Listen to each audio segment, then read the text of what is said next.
Hello and welcome to Aspects of Writing. I'm your host, James Kelly, and my guest today is we have Eric McConnell and Craig Parnell? Parry. Okay, I always get names wrong. Always. You're not alone. So you have a new book come out. We've already interviewed you in the past about young Noah. So Eric, why don't you tell us a little bit about this book? You're the illustrator, or I'm the author illustrator. You do both. I do both. My partner Craig is a therapist, and he comes up with ideas and concepts, and then I actually write the manuscript and do the editing, and then also the illustrating. Have you done that with other books other than just Young Noah? No, just the Young Noah Adventure series. Okay. I came to him about in the 90s, actually, with this idea. Eons ago. Because he does the storyboards. Yeah. And he writes the story, basically. Yeah. So it was a natural fit for both of us. Okay. All right. Well, that's cool. So what is this book about? This book is dealing with a sensitive topic, actually two of them. The setting is in the ancient world. It's Noah, again, imagined as a young boy, Noah from Noah in the Ark. He already has a natural gifting for understanding troubled animals. They don't speak in English, but he can understand them. And this particular book deals with the topic of divorce and also the topic of body image and coping with pain and overeating and the whole emotional dynamic that goes with going through divorce. So yeah, Craig, you were showing me a little bit of this before we went on air, and it's interesting too because you actually show a character who eats too much because of this whole situation. I think, is it an antelope, or what is that character? Gaby, or otherwise known as Gabrielle, is a gazelle. A gazelle, okay. A sweet, beautiful, sensitive little animal that is, when the story picks up, her parents are at the very end of their relationship, their marriage. She's coping the only way that she knows how. She's extremely depressed. She isolates. She hoards all this tropical fruit, and she withdraws from her friends, and she begins just to gorge, to try to stuff the emotional pain and the feelings because it's too much for her to process. How does Noah fit into this? Noah fits in at a crisis moment when her life is in danger. And we're talking about the young Noah. We're talking about the young Noah. Young Noah is a boy who happens upon a situation where her life is in danger, and he and his pal Bronny, the little female brontosaurus, they run interference and literally save her life.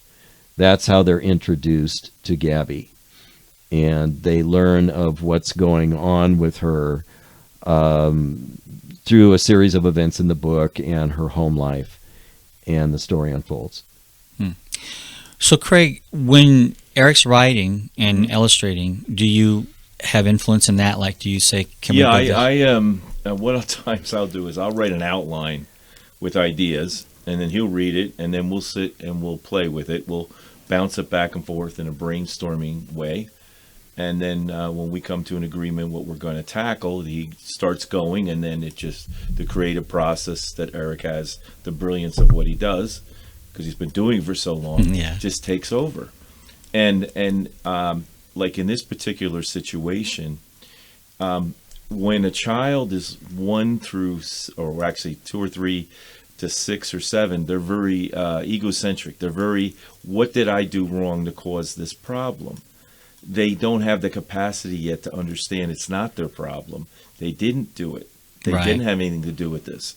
So this animal is stuffing themselves because something's eating them on the inside. That they're like, what did I do wrong to cause this? Right. And that's where a lot of children struggle with depression and sadness, and it becomes a long life battle with these issues because they get stuck emotionally because they're traumatized through this process. So he tackles that in the book because and as you read the end of it in chapter 7 and 8, there's 8 chapters. Yeah, and that's what I was going to ask you. The last book, was it in chapters? It did have chapters. But as long as this, though? Not quite as long. Okay. This kind of breaks the mold of a typical children's book. Yeah. Most children's books, they're anywhere between 15 and 20 some odd pages. This is a little bit different. It has a story arc. It has a beginning and a middle and an end, but it kind of needs that to tell the story that needs to be told. But the way you broke it up, though, is great, because if a child wants to be read to at night, you can read chapter 1. The next night you can read chapter 2. So in that way of storytelling, it isn't that bad. Because I know I write children's books as well, and they always say you never want anything that's too long. I wrote one that's 42 pages, and I was criticized, that's too long a book. You're not going to get their, keep their attention. But when you break it up into chapters the way you did, that makes sense to me. Oh, thanks. Yeah, I kind of needed to. I felt that to try and take a story this complex and this delicate that needed to be, it needed that length to kind of be told properly. It needed to be divided up into chapters. Yeah. And well, you couldn't tell it all at one sitting. No, there was no way. It would be overwhelming.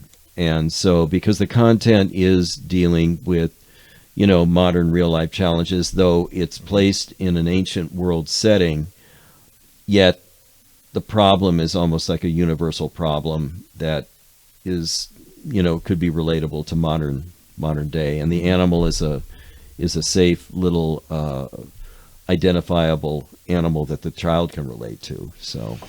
Yeah, and I think that's what you're trying to accomplish with your book too. Is like, because how do you talk to children about what this topic matter is? It's a very difficult thing to do, and you are right. Most children who go through some kind of a divorce or a situation like that, they always put the blame on themselves. Correct. Because the parents don't talk to them and tell them they can't really. Sometimes you can't divulge what all is going on in the relationship, and you want to hide it from the child.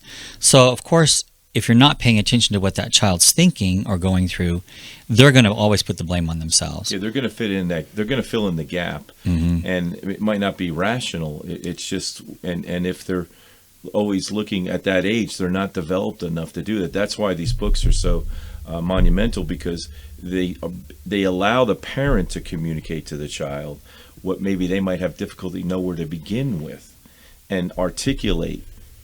Give them an understanding of what's really they're going through. That's what these books are designed to do. You know what this would be great for is someone who's literally getting ready to go through a divorce before the divorce has happened, so that they can understand that this is why I want you to understand this isn't about you. Correct. I don't want you to feel guilty here. That's it. But we have to do this, so just understand, don't fall into this pattern. I think that would be great for someone going through a divorce. Well, that's one of the things that I've desired, is one day these will be in the hands of therapists, counselors, social workers, people who deal with family issues, so they could articulate this and communicate it in a way. Where do you begin? How do I know how sensitive I need to be to you? Right. Where the book does that for you. Right. It actually takes over. That's a great thing, by the way, what you said about getting that in the therapist office. So I want to ask you, gentlemen, a little bit about your background. I know we talked about it last time you were on the show, but Eric, give us some of your background. Well, I've worked in the animation field as a storyboard artist for 25 years. Most of the major studios, and my career really began with Warner Brothers back in the 90s. My first storyboarding job was on a show called Pinky and the Brain. A lot of people may remember that show. It was a Steven Spielberg animated series, and the writing was just hysterically funny, which is what I think made it such a success. It went 4 seasons. Most animated series go 1 or 2. Yeah. But I've worked on that. Most of the stuff I worked on is somewhat obscure, but also did a few seasons of Curious George with Universal. Worked on some Disney shows. Worked on Muppet Babies. That was the most recent. and a lot of stuff in between. Iron Man animated series back in the 90s. So yeah, it's been quite a lot. An interesting career. Yes, Yeah. indeed. Yeah. Yes, it's been really interesting. Yeah. And Craig? And that's one of the things that I desired for my friend here, is that get him from behind the scenes out to the public to see how amazing this guy is. Yeah. As you'll read the books, you'll see that. Yeah. My background, I met Eric about 30 years ago out in L.A. when I was out there, and with a few other friends. And I saw this talent in him, and I was just like, oh, my gosh. And that's why I get so excited when I see what he does. My background, obviously, is like a salesman. I have salesman personality. But I became a counselor later on in life. And because of my faith, I always liked to help people. And even when I was in sales, people would sit down and tell me their problems. And I cared more about helping them their problems than making money in Than the sales. sale, yeah. And then one day a friend said, you've got to go to grad school. And because I had so many issues as a child with learning disabilities and being dyslexic and all these things, that I shied away from anything academia, though I read constantly. But anything in this, academic world, that was not my friendly place. And it was my journey, spiritually as well as emotional growth, that developed becoming like, I'm a natural to be a counselor because of all the stuff I've gone through. I can see people, I can read them like in a heartbeat. And people go, well, how did you do that? I don't know how I did it, but answer the question, why is this? And they go, why are you asking that question? And I said, I don't know, but answer the question. And then I find out that was the issue that they were struggling with. And then just people to this day come up to me wherever we go and tell me about their problems, and I'll sit there and try to help them. I find something that's interesting that you're just now talking about, in that sometimes we just have a natural gift. Yes. We were talking about something we were doing earlier, and how did someone do that? And sometimes it just comes to you. You don't have to have the training necessarily. Just let it happen. Yes. And you're just being able to talk to people. It's just a gift, really. And maybe with your illustrations, it's the same thing. That's just a gift. I cannot draw like that. I mean, I've tried. It's a lot of work. Yeah. I mean, to this day, I've just got to be completely honest. Drawing is not easy. No. I have to put in practice. I try to practice, if not every day, like every other day. It's like playing a musical instrument. I got good enough to work professionally, but it did take a lot of hard work, and it's still. So did you go to graphic art school? Yes, I went through art school, although it was a fine art background. But like Craig, I did a bunch of stuff before actually getting into animation because I just simply thought that I didn't have enough talent to work at that level.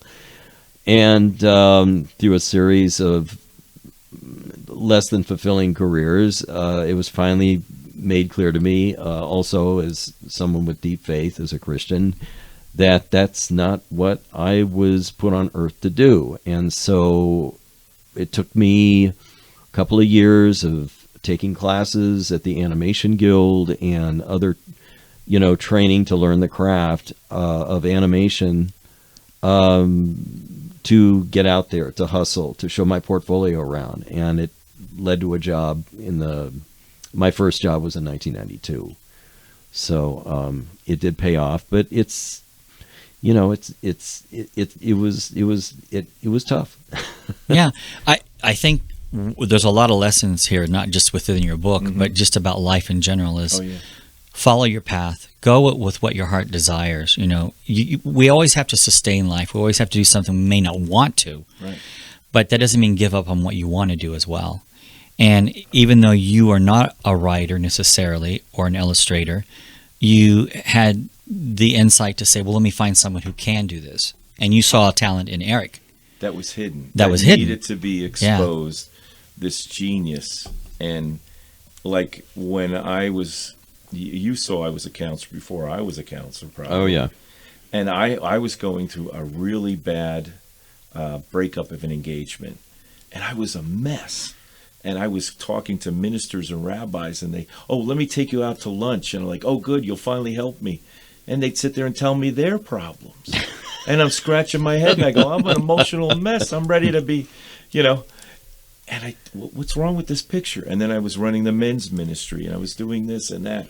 And it just became a niche for me. And one of the greatest things that helped me, that I want these books to do, is I'm a cognitive therapist, and that's the kind of person who believes that, yes, bad things happen to us, but it's not what happens to us. It's what we tell ourselves it means creates the feelings and emotions that we get stuck with. And the ability to uncouch those ideas of why I feel the way I do, why I look at the world I do, why I use the filter I do, that's what either sets me free or I stay stuck. And that's what these books are going to do for children, for adults. They're going to be able to articulate things they could never articulate to their kids because they wouldn't know where to begin with. So the cartoon, the animation does it for you. Yeah. And then it starts a dialogue on its own that the parent can have or the therapist can have with the child. Well, and it's teaching them to don't take this with you. This is just one hump in the whole realm of life. Yes. And you'll get past this. So yeah, the first one is about a prosthesis a child has. The animal has, and I'm sorry, lamb's tail. It's how many kids go through that? Right. And then they become, it's got to get the book to see what I'm talking about. But there's a plug. But well, and there's a lot of hidden illnesses that we don't even see or know about too. Mm-hmm. So that might be another book to go with next time, because I actually have a friend who has a prosthetic eye, but I never knew she was blind in that eye ever. Actually, when she told me that, I thought it was the other eye. Because they do such a good job now, I'm thinking, and she goes, no, it's this eye. Well, Eric, he jokes with me because I come up with these ideas, and he says, Craig, you've got me locked up for 7 years with all these ideas. I have this idea for a dysfunctional family that's really hilarious. We won't share it now, but is it with the Young Noah series? Oh yeah, they're all Young Noah. Wow, I have all these ideas, so I would write. Matter of fact, one of the ideas that I was writing, I was in the emergency room of a hospital, and I was sitting there for hours, and I sat there with my iPhone and just put out these ideas, and I sent it to him, and he's like, oh no, another book. Yeah. So it paid to go to the emergency room. No, I wouldn't. I just used the He's time got me effectively. Locked up for 7 years. For 7 years. Yeah, that's amazing. One of the things I pointed out why you have the concept and then he creates and makes it happen is I think a lot of people who want to write something, all the time, at least once or twice a week, someone comes to me and says, I have an idea for a book, but I don't know how to do it. And I think the thing is there's a way of always doing something. Whether it's you start it yourself, just write the idea down, find someone else to help create it, or don't be afraid to tackle it yourself either. And I think we oftentimes put this wall up, this barrier up that says I can't do this because I don't have a journalistic background or I don't have a degree. And you don't always have to have a degree. You just have to have the idea and start writing it, get it on paper. You'll find a way, if you really want to, you'll find a way to get it out there. And I always encourage people, even if you're not going to do it to go out there for the general public to have, do it for yourself. If nothing else, to show that accomplishment. Because that's an accomplishment. Anytime you write anything and put it down, and especially if you get it published, even if it's just going to family and friends, that's a major accomplishment. I know we're going to do far more than that with Young Noah. I understand that. But, this show is about encouraging people to go out there and find their passion and go through with it. And it isn't just about the writing when it comes to children's stories. It is about the illustrations as well. So I think that's important to understand. There's a lot of elements that are involved into writing a book. It isn't just coming up with the idea. But what's interesting is, Eric, you should share why this book was so long to write. How long did it take to write this book? From beginning to end, 6 to 7 months. But that's not a long time, really. I disappeared. He's not available. For the whole thing, you were just like the shut writing yourself off. actually because I knew what I wanted to say was the easiest part. That was done relatively quickly. The illustrating, because every single page is illustrated. It's double spread. It's eye candy, And I wanted it to be that because that's important. I think for a kid to really be engaged with the story. You can see the intonation on the You could- animals. yeah. It's not just a simple. You're brought into that world. Well, this is a deep subject. This is really, Yeah, and that was one of the time elements was communicating the emotion through the characters for stuff that, it's one end of the spectrum to the other with this, and having to navigate a family breakup in illustration, step by step by step. It was not easy. It's funny because about 3/4 of the way through the illustrating process, it hit me like a truck. And honestly, I don't think it was meant for me to realize this until that point. But I broke down because I realized this is my childhood. This is autobiographical. Yeah. Now, the thing is, I made it a female character, Gaby, the gazelle. The other two characters in the previous Young Noah books were male, and I wanted a female character. But essentially, the storyline was taken as a script right from my childhood. So what you see this character go through in the book is exactly what I went through as a kid.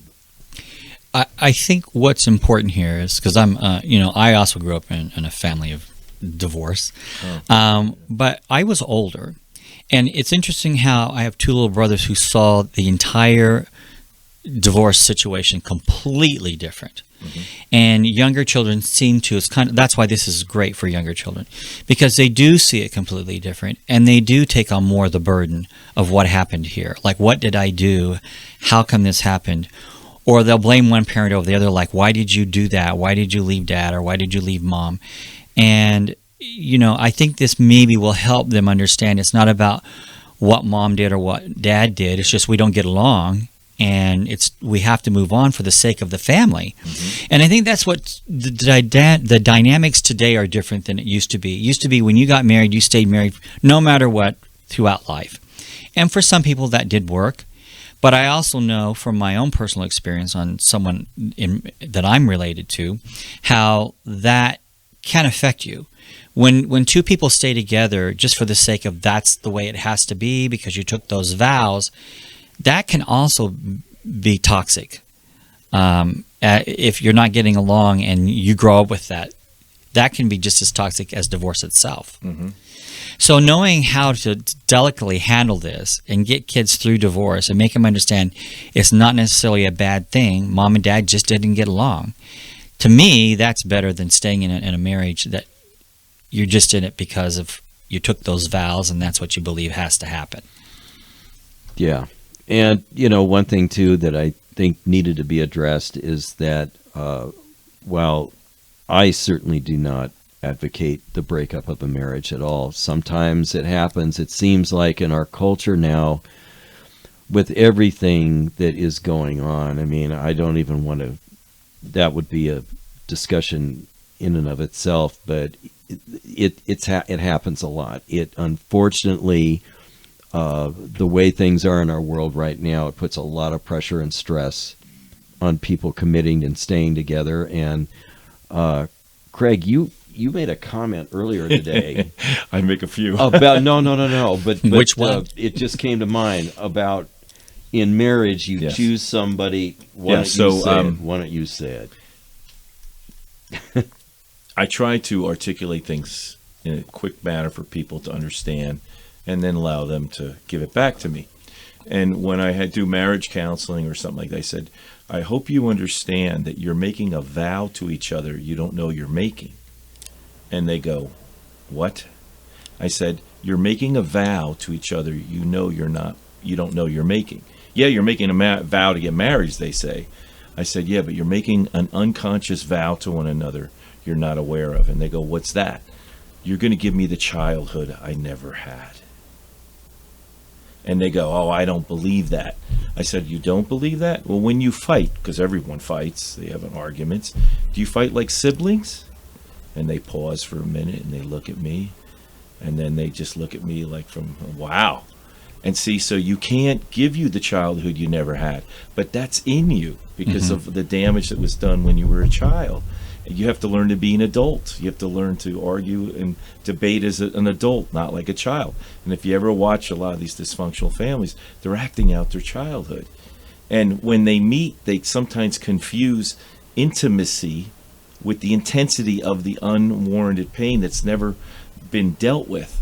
And as I tell a lot of couples, usually you marry someone who's the person you had the most difficulty in your family. And they say, why is that? Because at a certain age, you say, I'm not going to do the dance with that person anymore. I'm done with dad or mom or whatever it is. And unconsciously, you seek out somebody and they seek you out. And you initially have this great relationship and then it goes boom. So if you can work through these things, you can have a very stabilized relationship. They can be very strong because the things, you can't celebrate what you don't accept. You have to recognize the problem. Yes. And you can't change what you don't recognize. Right. So that's where my expertise comes in, because I've seen this so many times.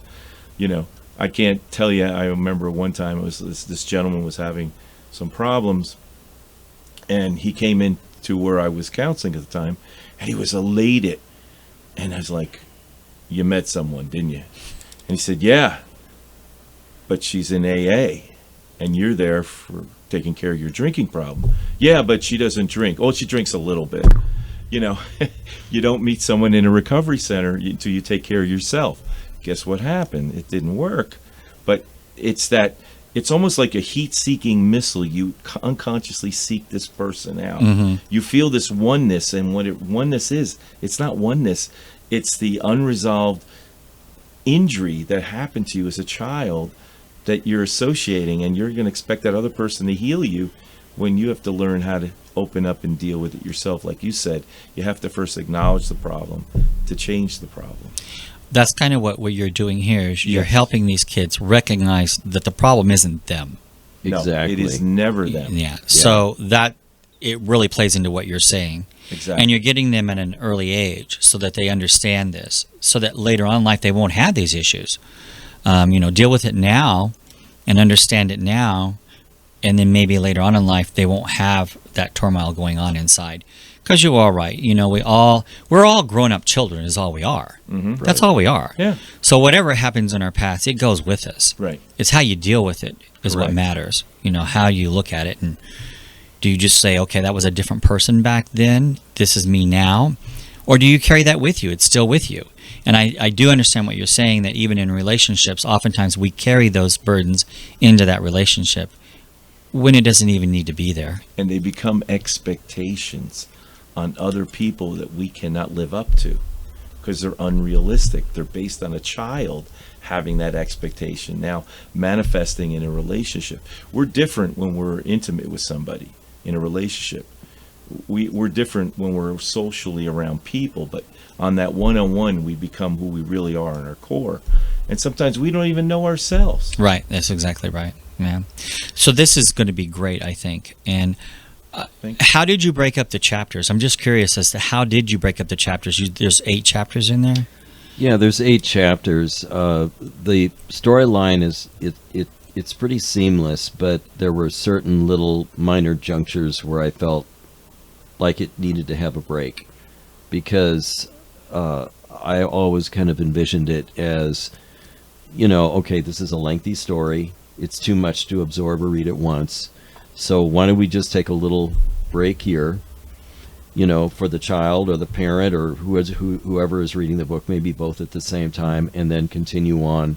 A lot of it has to do with some of the action sequences, some of the emotional sequences, some of the transition sequences. We get into young Noah and his life at home, which is a fun little miniature story in and of itself, because you get a glimpse into his world and how he develop the wisdom that he has as a kid to understand and have intuition about the problems with animals, because he's had to overcome some of his own. And it's all fun. I mean, there's nothing real heavy. It's just you get to see what his home life, and that's not been represented in the previous two books. So I got into that a little bit in this book. One of the things that you did I like is that you incorporated the dinosaurs with the animals. Because if we go by evolution and the belief in evolution and how the Earth was started, it's an interesting dynamic there. And I know you're very Christian. I took a risk. You're Christian, but you're also, you seem to know a lot about Judaism. I do. Yeah, I've studied a little bit. So- I study everything. So, and I think that's important when we're talking to children, is to make them understand that belief, it doesn't matter what religion, it's just a belief. These are human dynamics. You're by, every day. So, so I like that. I like that a lot that you did that. But he fought me on that. He did? Oh, my goodness. No, he fought me because I'm saying, It's funny because this is going to come up, so you have to deal with it. Well, no, that's the elephant in the living room. I made the decision finally to include this cute little brontosaurus character into Noah's world because I did some deep investigation into the scripture myself, specifically the book of Genesis and the book of Job. Right. And there are references to these massive creatures coexisting with human beings. Now, I know with the evolutionary theories and stuff that's so popular and that's almost accepted as the norm, that would be challenged. And it would be challenged, I think, by a lot of people in the faith community. But again, the foundation of my faith is the Bible. And, I really gave it a lot of serious thought before I decided to go with this direction. A lot of salesmanship went into this. Yeah, a lot I of drew the hard picture. sales. Remember I sent you that? It's interesting. When you're a writer, you have to allow your imagination to be free. Yes. And in 2005, I was working on a book with a gentleman who wrote the book in Arabic, and it was called My Journey with the Truth. Oh, yeah. And we were talking about cultures before we went on air, and that's a culture I didn't know about. He's from Lebanon. Wow. And I didn't understand what it was like there because I only know what I see on the news. Right. So you always see these war-torn cities in Beirut or whatever. And the reality of it is you do see that segment of it, but that's not the way it all of it is. True, they do have problems there. But what I didn't know is that there's 800,000 Maronites in Lebanon. Oh, yes. And Maronites are a division of the Catholic Church that broke off in the 1500s. Right. So it's really the Catholic Church is what it Correct. is. And he wrote his book called My Journey with the Truth in a way that it is Christian, but it isn't. In that, knowing that he wanted to go back there and sell it in a basically Arab country, he had to do it in a way that was spiritual more than religious. I guess that's the best way to say it. Meanwhile, I was working on my book called The Alien Transcripts, Creating God. The Alien Transcripts. Creating God. Again, we're going to have a talk about that one. Yeah. That sounds So interesting. he saw my book there that I was working on, the transcript, while I was working on his, because he would come to my house and would write, I'd help him with his translations. So he said to me, "What is this book?" And I'm thinking, oh, he's a devout believer in Jesus Christ as God on earth. So I'm thinking, I don't want him to read this. And he said, "Can I take it with me to read?" Uh-oh. So I'm telling you this because the idea that you put the dinosaurs in here is not as far-fetched as you think for a reason. So he took the book with him, and I'm thinking, he's going to come back. I'm going to have to go through this whole lecture, because he studied theology, by the way. He got a degree in theology. So he comes back and he goes, "You have to print this book." And I'm thinking, what? And he goes, "You have to print this book." He said, "You will never sway my Christianity, and you will never sway my belief in Jesus Christ as God on earth. But what you do is you open up the possibilities of what if. If just one day you believe, what if? We're all looking for answers in life, and we're all looking for what is creation, is Darwinism, what's correct. But there could be other solutions out there that make both accurate. And he said, that's why you need to print this book. Mm-hmm. And I did. I published the book. So I think by having the dinosaur in there is not that far-fetched, because as you mentioned in Genesis, it alludes to dinosaurs. So just allow yourself to have an open mind.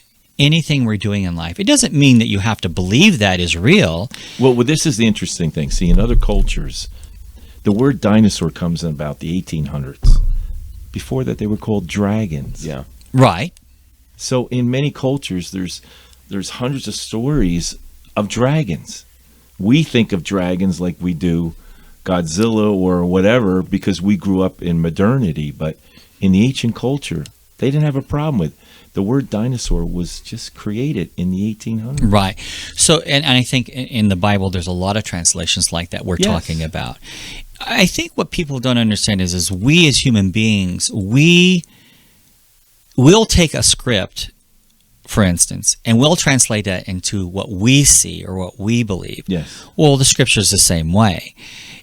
Even if it's at the hand of God, someone translated that. Mm-hmm. Someone put that into text. Correct. That we see today. The King James Version of the Bible comes to mind. Mm-hmm. So I think that's, if you just allow yourself to understand that what is the true meaning here? We don't really have a true concept. We only know what we're taught. And I don't know if I'm making any sense there or not. You are, but it's I do a lot with apologetics, so especially from a psychological point of view. If there is a God, and Jesus said God is spirit, okay, but he came in the flesh. That's what we believe. God became man. But if there is a God, why did he cause himself to be known as a father? What do we know about the importance of a father in society? The father gives the seal of approval on a child. How many children are out there searching for that seal of approval they're never going to get because that dad wasn't there? Mom will love you unconditionally. Mom will come visit you in prison if you're an axe murderer, but dad won't. So there's so much amazing emphasis in that, in a psychological component.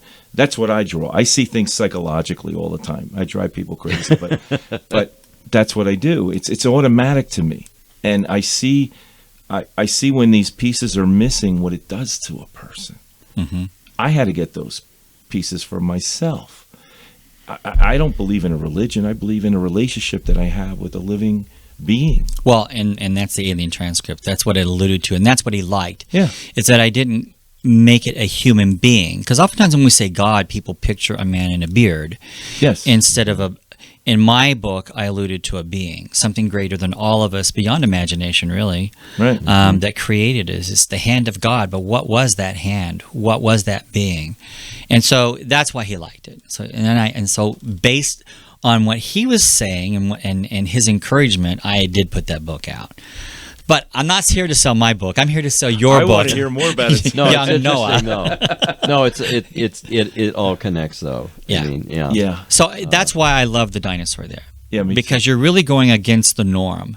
And I don't think that there's anything wrong with it. I actually think that's a great thing. And she's cute. And kids cute. love And she's dinosaurs. cute. Oh my gosh, is she cute? And we know dinosaurs existed. I mean, they did. The whole issue is the timing and the time period of their existence. And again, it took me a while, but the ancient world, according to the biblical worldview and the biblical narrative, the ancient world was radically different from the world that we live in now, before the flood. Mm-hmm. And I happen to believe that there's worldwide geological evidence supporting the fact of a deluge that covered the earth. And until that catastrophic event, it was a radically different world. We had a vapor canopy around the world, and there were creatures that lived according to the scripture, again, that coexisted with man. Mm-hmm. And if you read, I think it's the 40th and the 41st chapters of Job, there's very detailed description of that. And so I finally thought, I'm not the creator. He is. I'm going to go with what I have been shown. At the same time, I think it's a really interesting addition to the story that will make it unique.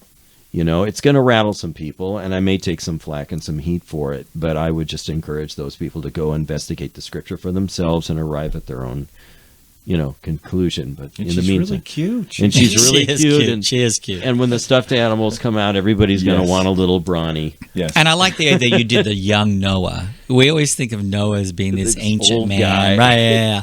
I love the young Noah. It's just a fun book, and that's what That's I like. what it is. I mean, it's a Yeah. serious-minded book, but at the same time, you make it fun. Yeah. And that's what Yeah. you have to do. It's not all heavy. I mean, artwork's if you look really at the cover, I mean, it looks all happy, and it is. And there's there's adventure, there's fun, there's a lot of cute stuff. But there's a play on words here that I kind of find interesting. Go You've ahead. got a dinosaur looking at Gaby saying, "What's Gaby eating?" And then you're thinking, is the dinosaur going to eat Gaby? Well, when you see the first book, you see how he met her. Mm-hmm. When he's talking to God, he hears a voice, and he looks up, and there's Bronny eating in the branches, and starts communicating with Noah. And she says, "I have a different perspective than you do of these situations," because she's high, and that's what it is. We're talking about. It is about it's perspective, a perspective, really. There's always another. My profession. We always say there's my opinion, your opinion, and then there's the truth, and that's. Yeah. Well, gentlemen, we're going to wrap this up, Yes. but we'll have to do another show. I'm going to give you a copy of my book to take with you, by the way. I'd love to have one. Yes. Don't be too critical. But anyway, we'll have to have you back again. I know you have more in this series Yes. coming near in the future. More coming in the future. Yeah. Okay, all right. We're hashing that one out now. You really have an endless amount of subjects here, really, when you talk, when you're thinking about it, when it comes to teaching these children, and especially incorporating, Christianity or religion in general into the books. I do believe that a child always needs to find some faith. I'm agnostic, by the way. A lot of people confuse that with really? atheism. Yeah, right. There's atheist and then there's agnostic, and I don't ever think there's a real true atheist out there.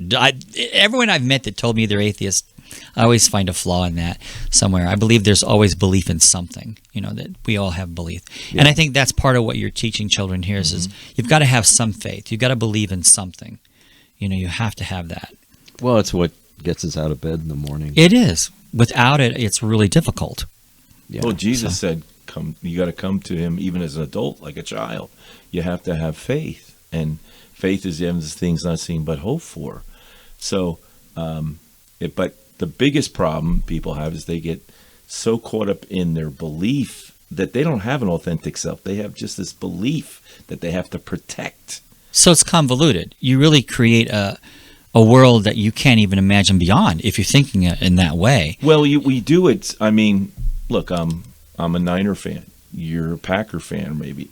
We're not going to come to an agreement. We're going to argue who has a better player because of my paradigm of how I see things. But the reality is, when you watch about how their lives were similar, you might like them both. It's your how your schemata, how you look at things, how you create things in your mind, your image, and that's why you keep saying you got to have that if then what then. That's what made Einstein, because he said you can't do that. And he says if then what then. Right, exactly. All right, so Eric, where can we learn more about your work in the book? YoungNoahAdventures.com is the website. You can learn about the Young Noah Adventure world, the books. I'm about ready to add that to the website, but the other two books, Lamb's Tale and Eagle Eye, are both on the website, and links directing to Amazon. The books are on sale on Amazon as hardcover. I'm in the process now of trying to get this into an ebook format. YoungNoahAdventures.com. Okay, and Craig?